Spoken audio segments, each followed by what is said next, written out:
Depuis 2018, le Burkina Faso s'est engagé dans un processus endogène d'identification unique électronique des bases des personnes.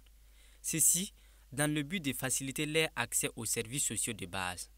Cette démarche vise aussi à assurer l'unicité de la personne dans les différents systèmes d'identification existants, tels que l'identifiant unique des citoyens à l'état civil et le numéro d'identification personnelle pour la carte nationale d'identité burkinabé. Cette initiative nationale s'inscrit dans les objectifs du programme d'identification unique pour l'intégration régionale et l'inclusion en Afrique de l'Ouest WURI, d'où la tenue du présent atelier ce 22 février 2024 par ses acteurs afin d'examiner l'avant-projet de loi sur l'identification unique électronique des bases des personnes en vue de sa validation. On est là pour examiner le texte qui doit justement régir cette identification unique électronique-là, mettre en place le système d'identification unique électronique de la personne et également régir son exploitation.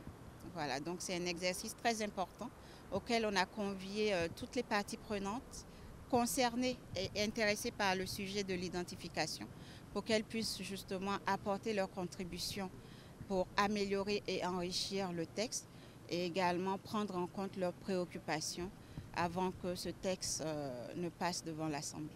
La tenue de cet atelier constitue une étape décisive dans le renforcement du cadre juridique et institutionnel de l'identification unique des personnes au Burkina Faso. C'est vraiment une étape importante dans le processus entamé depuis plusieurs années maintenant par notre gouvernement pour mettre en place un système d'identification unique électronique de la personne, qui est un instrument très important dans la planification du développement socio-économique de notre pays par la maîtrise de nos populations et également pour faciliter l'accès aux services sociaux de base à ces populations-là. Le texte soumis pour examen propose la création de l'identifiant unique électronique des bases de la personne physique et du registre national de l'identifiant unique. Il précise également les données collectées tout en garantissant leur sécurité et leur confidentialité. Le principe au niveau de la collecte des données, c'est qu'il y a des données minimales qui sont collectées, à savoir le nom, prénom, donc la date de naissance et le sexe.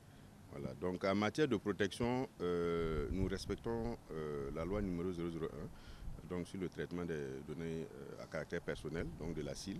Je précise que nous travaillons donc, de concert avec la CIL à ce niveau, qui est partie prenante et qui nous fait l'ensemble des observations nécessaires pour que nous puissions garantir la protection des données personnelles.